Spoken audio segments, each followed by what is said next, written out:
It's one of the most common descriptors of the Conservative Party of Canada, the Big Tent Party, a party that is supposed to be so broad in appeal that it has people from all different factions of the right, from red Tories and blue Tories, fiscal conservatives, foreign policy conservatives, libertarians, social conservatives, all getting together for the purposes of having a conservative government.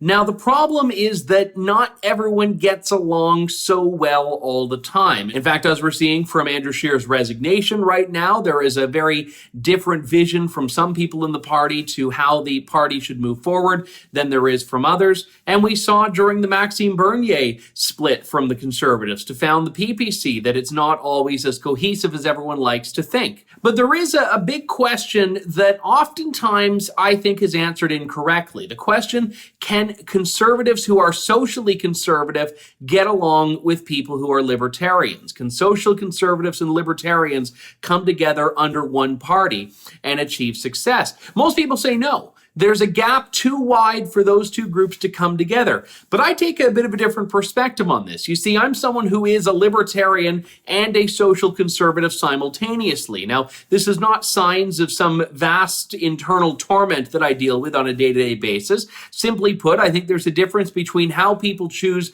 to view the world as far as their own moral compass goes and what people think the role of government is to be. For example, my socially conservative values and views don't impede my fundamental belief that government should be non-sectarian, that government should stay out of the way, that government should protect religious freedom, which I think is the libertarian answer to upholding people's right to be socially conservative.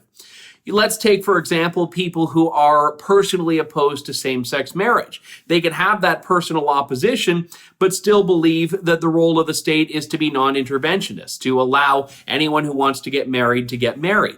Where things get tricky is on the question of abortion. Can you be a pro-life libertarian? The answer that I would give is absolutely yes. In fact, the premise of libertarianism is that you believe that you should have complete and absolute freedom right up until the point that your freedom interferes with another's. The way you rationalize being pro-life and also pro-liberty is very simple.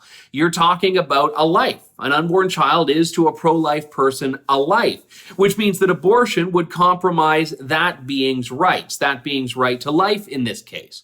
And I don't raise this to rehash the abortion discussion in this particular video, but I think that there can often be a lot more connecting and uniting people, even from different factions of the conservative movement, than perhaps we give them credit for.